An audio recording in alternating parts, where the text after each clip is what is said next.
What's going on, guys? It's me, JV, coming to you live this Sunday afternoon. Today is the start of a new month. It's September 1st, 2024. I just in the process of finishing my day of work. I got about another hour and 20 minutes, and then I'll be done for a couple of weeks. I'm gonna actually be heading out to Mexico tonight or tomorrow night. I'll be arriving down there on Tuesday morning, so I'm looking forward to my upcoming trip. Even though I've been looking at the forecast, the 10-day weather forecast for Mexico City, and it looks like it's going to be raining pretty much the entire trip down there. They have a lot of thunderstorms. It's like clockwork down in Latin America. It's not like here in the U.S., at least not on the West Coast, where it sporadically rains, from one day to the next. You don't know if it's going to rain in the morning, afternoon, or in the evening. Down in Latin America, it's like clockwork, I'm telling you. Every single afternoon / evening, it rains. It rains, and then in the morning, it's actually warm. It's hot in the midday, with the sun coming out and hitting you pretty strongly. You can really feel the rays of the sun. And then in the evening, miraculously, it starts to get cloudy, and then it starts raining. So that's probably what's going to happen. Anyway, let me take you back to a story I want to talk about. I haven't talked about this, what happened to me back in 2010. In 2006, I actually purchased a home. I was a first-time homeowner.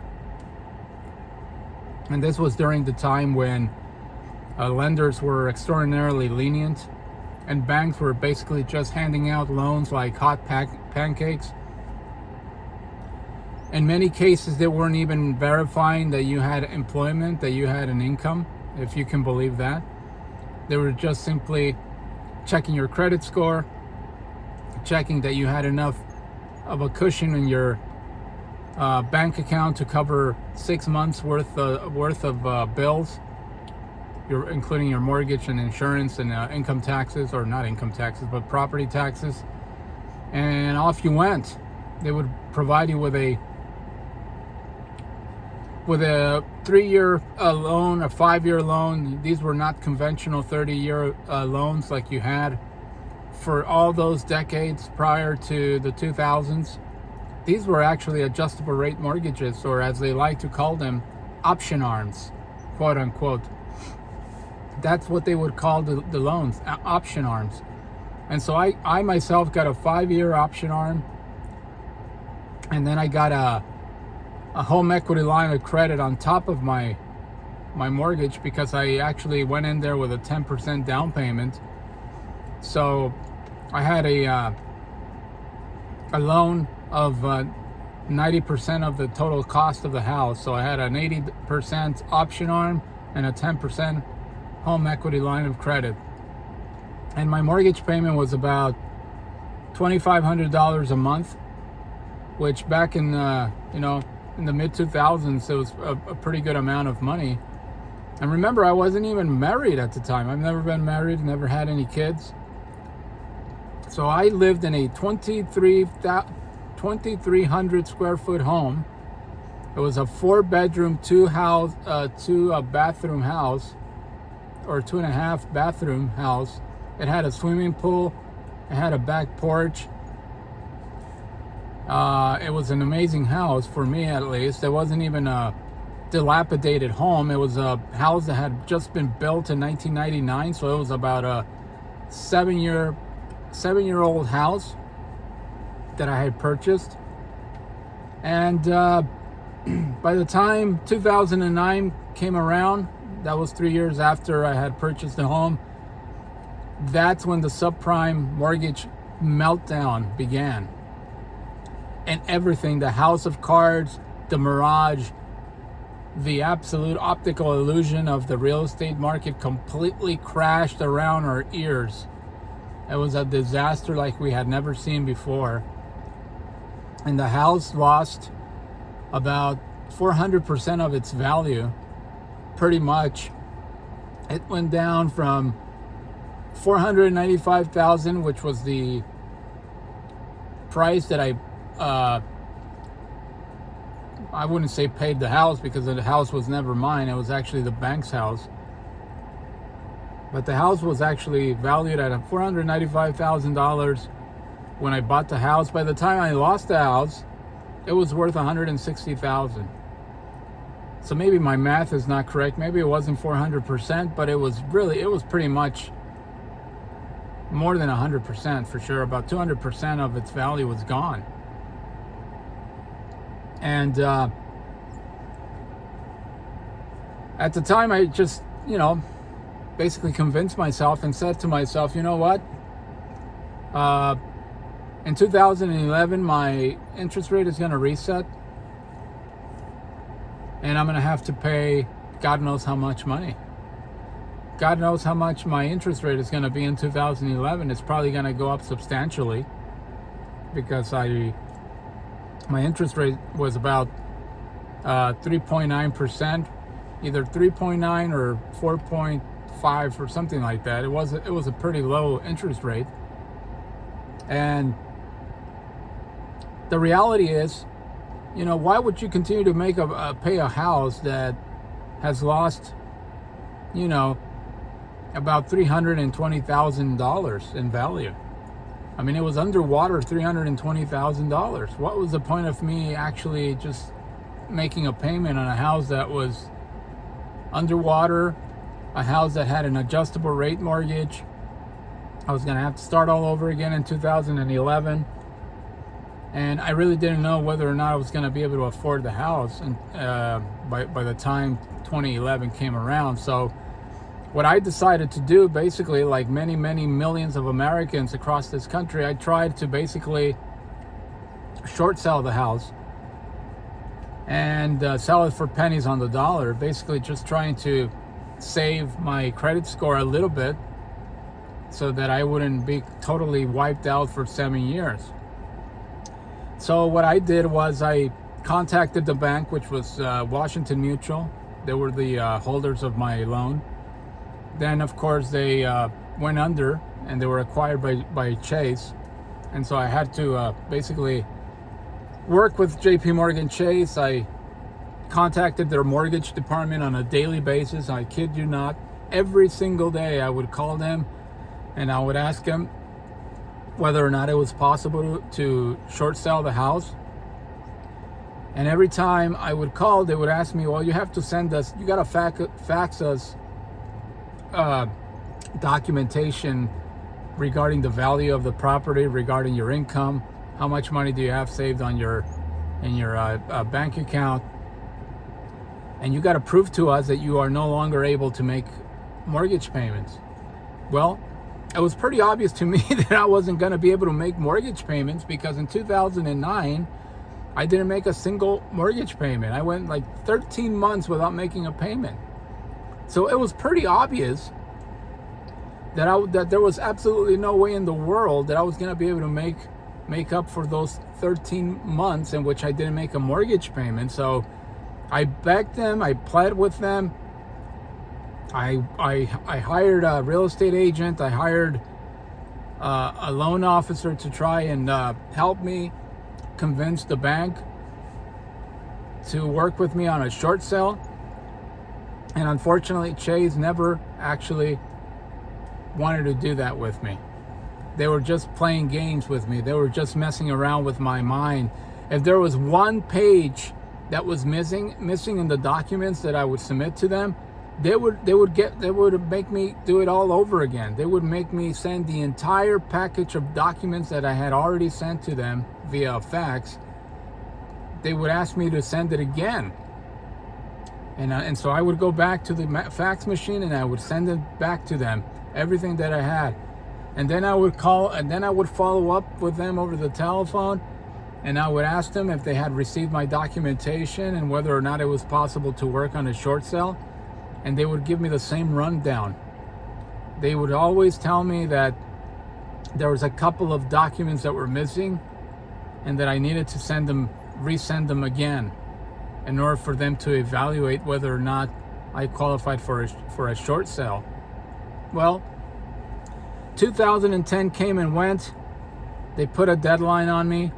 I wasn't able to come up with the money, obviously, to pay the back payments that I had not made for those 12 to 13 months. So they basically foreclosed on my home. They basically sent out a sheriff. The sheriff put a notice on the door that I needed to evacuate the house within the next 30 days, and that if I didn't leave the house, that they were going to come in, they were going to change the door locks, and that they were going to basically throw out all of my belongings out of the house, and that was it. That was going to be it for me. And so what I did, I basically contacted my parents. We started moving all of our furniture out of the house, and eventually I lost the house. It was foreclosed, and it sold for $160,000 in 2010. And as you can imagine, I was about 31 years old at the time. I was devastated. I was completely financially crushed. I said to myself, I'm never going to recover from this again. My credit score is going to be ruined for the next 7 years. I'll never be a homeowner again. There's absolutely no way. Even though the house prices were extraordinarily low. It was, like I mentioned, in the 100,000s. Nowadays, I don't think you can buy a bedroom for $160,000, much less a house.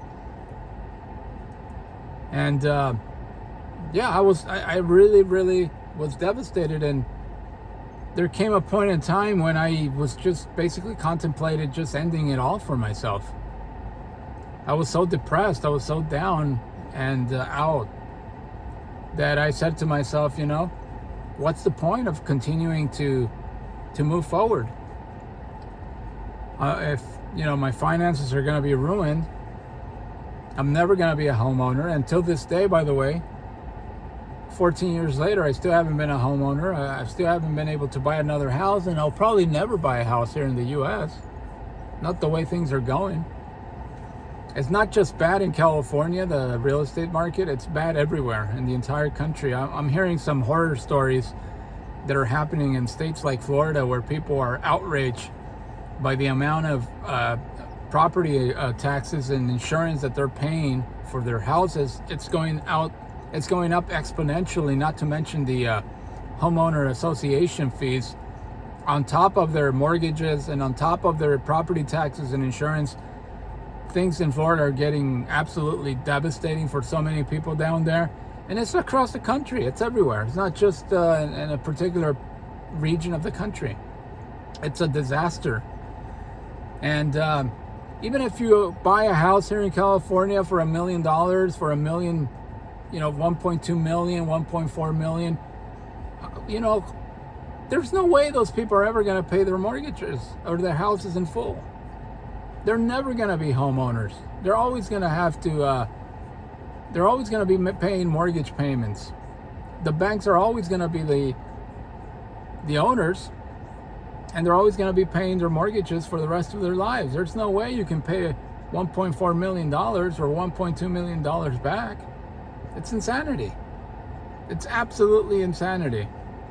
I guess the only way you can do that is if you buy a duplex or a property with multiple units, where you can live in one of those units and then rent out the other units, and maybe that way that's the only way you can afford to buy a house. It's basically they would be paying themselves off. I mean, I know a lot of Asians here in California do that.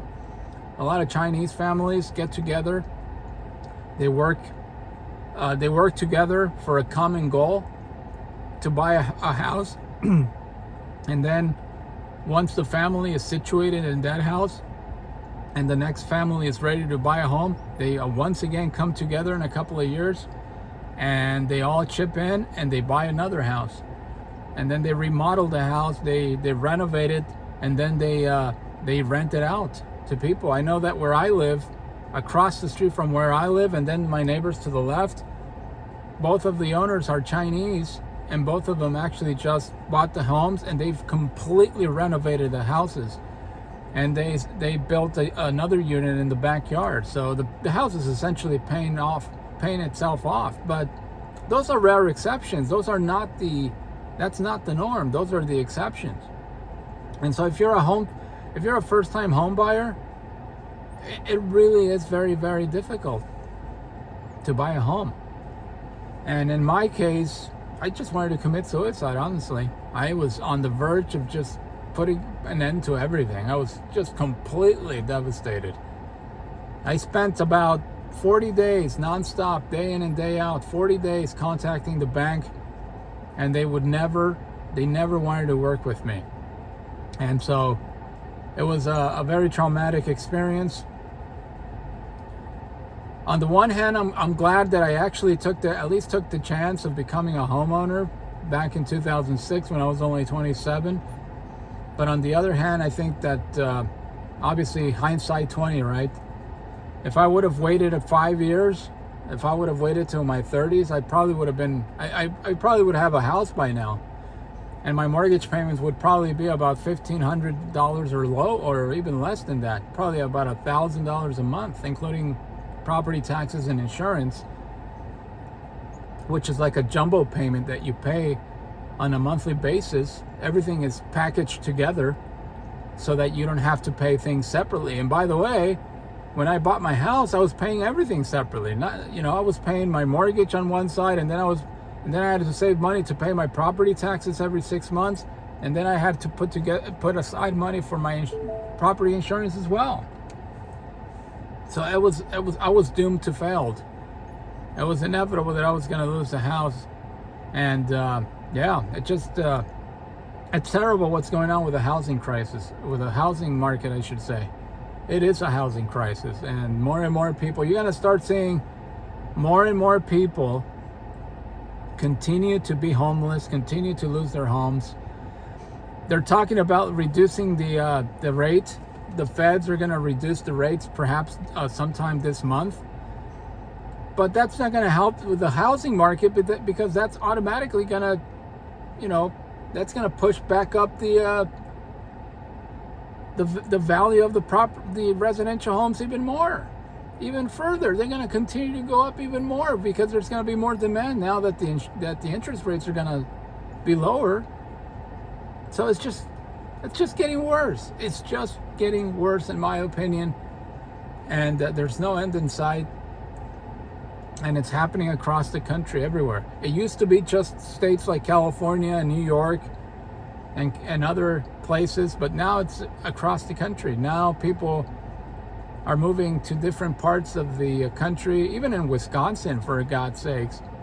Even in Wisconsin, I read an article that in the state of Wisconsin, the medium home prices are at $600,000.